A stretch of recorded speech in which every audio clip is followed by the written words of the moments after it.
How's your 2016 been? Have you had a good year so far?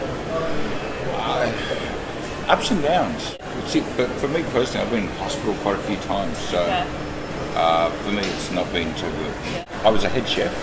I had this little old lady who used to live next to me. I would mow her lawns and help her out around the place.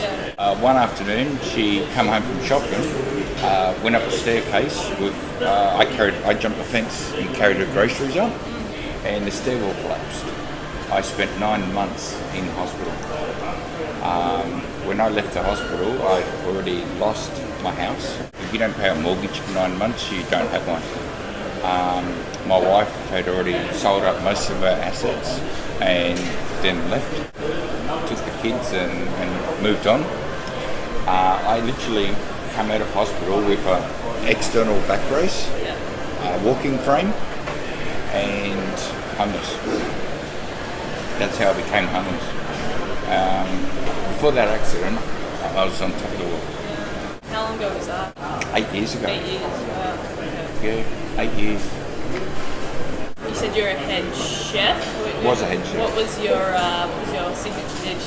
I didn't have a signature dish. In fact, the last 6 years, I was going from a sizzler restaurant to sizzler restaurant, training their kitchen staff. Can you tell me the secret to the cheese bread? It's I can't parmesan. Okay, a lot of it though? A lot of parmesan. Yeah, probably not the healthiest. And then whipped. That's it. Just put it through a whipper and whip it nice and fluffy like marshmallow. There you go. And that's it. That's a secret. Okay. That's it. I'm happy now. There you go. So can you tell me a bit of what your current living situation is at the moment? At the moment, I'm moving around. Okay. Going from friend to friend, accommodation to accommodation. I tend not to stay in homeless centres at all. I have in the past, but to me they're just, because I have a spinal injury, I'm too vulnerable. And although there's some lovely people in homeless centres, there's some not so lovely people as well. For me, the fear factor was just too much. Homeless shelters, is that sort of the only option? If you don't have money or you have low income. Yeah. Like, Does it still cost money to stay in homeless shelters? Very expensive. Yeah, a couple of $100 a week. Is it really? Yeah. For some of the homeless centres, you could literally pay for a 2-bedroom unit in the suburbs easily. But the fact is they can't. We don't have bonds, you don't have anything to put in the unit, beds and stuff. You can't earn enough to get on your feet, and when you do go into accommodation or places, it costs you too much for you to bounce up. Have you ever been without somewhere to sleep and had to sleep on the streets recently? Many times. Yeah, many times. I like to stay in like car park stables. You go up to the very top or you go to the very bottom. You've got a high chance of being secure, safe. I'll tell you the worst night I ever had. Yeah, that's right. I was in the park across the road, Anzac Park. I was asleep on a park bench. I woke up to 3 men beating the living crap out of me. And I mean punching, kicking. When they were walking away, one of them was putting on my jacket, singing out, "Look at me, I'm a homeless person," like while putting on my jacket. And the one in the middle was swinging around my walking frame, and taking it. Now, these weren't homeless people that done it. They were men in suits. Men in business suits. Drunk. Absolutely horrific. Yep. So you just had to go to hospital after that? Or? Yeah, the ambulance came. Took me to hospital. I was there for 2 nights. I busted up pretty bad. Then I come back to the streets. I had Nowhere else to go. It's hard to hear. Honestly, that's... It was hard to put up with too. A homeless person's already down on their feet, down on their luck. They're already depressed. They're already feeling like they're worthless. And then something like that happens from business people. It really puts you to a new level. And it's really hard to bounce back from that. That took you a while to... Yeah. Oh, okay. That's very hard to do. The money that you have, which, you know, you say you earn $50 a day, you then On spend average. that Homeless. on homeless. I'm well known for doing pie in a coat, Yeah. which means I will literally go and say to a homeless person, man, I don't want to eat on my own, come and join me. A lot of times I'm able to help people to get on their feet that way, and I've done that with 12-year-old kids. Yeah. I've helped many kids go back home, and I've helped many kids to go further away because it wasn't safe. Not everyone's family and lifestyle is perfect. I'd like to put across on this, these people that we're calling homeless, Yeah. they're someone's mother and father. It's someone's sister. Do you know what I mean?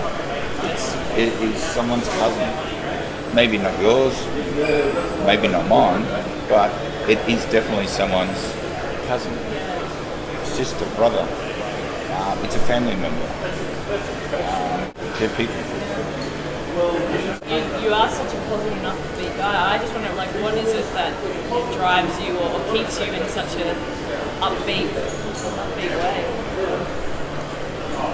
When I had my accident, I spent 9 months in hospital. I had the worst 9 months you could imagine. Screaming out in pain. I've already had my worst day in my entire life. Any day after that, it's got to be good. It has to be good. Because compared to that day, or that month, the first month or the first 6 months, today is a fantastic day compared to that day. So it helps me to keep positive. But the most important thing I like about the Big Issue, they treat us like people. To me, that's the most important part. They give us a magazine so that we can earn money. It gives us dignity. It gives us self-worth, which is very important for a homeless person, because it's a stepping stone to getting on your feet. Have there been any negative incidents while you have been distributing? I've been spat on while standing. Yeah, many times. But while distributing? I'm standing there saying, good morning, Big Issue magazine, magazine, calendar, and I've been told to get a fucking job and spat on many times. And just kept walking. They just keep walking. I'm always positive, you know what I mean? But Definitely. it's not a good day when you're standing in the heat all day for $40-50. It's not a great day. And then when someone goes and spits on you, you really are having a really bad day. So when someone does it to us, I put it down to they're having a really bad day. If they come back within punching distance, I hit them. I'm kidding. I couldn't. Yeah. I couldn't. If there was one message that you could give, that people knew about the Big Issue, what would that be? What would be the takeaway message? Learn the person's name doing the magazine, because you'd be surprising how just uplifting it is for a Big Issue vendor when 500 people walk past within 1 hour and 5 of them will say, good morning, Grant. It makes the vendor feel so much more confident in themselves. And believe it or not, they can turn a bad day into a really great day, even if he doesn't make sales, because at least he doesn't feel alone. And for a lot of homeless, they feel alone.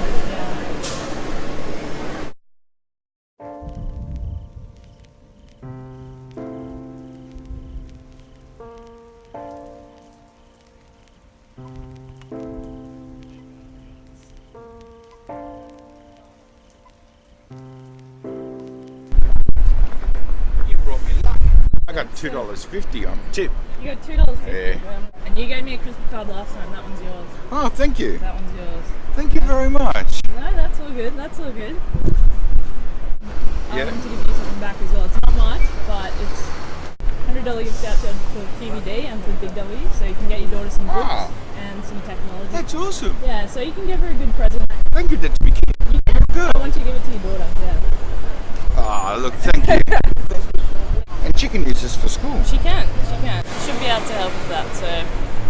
Look, you get another. Thank you so much. I get 3 hugs. I know, Lucky me. I can give a little girl present now.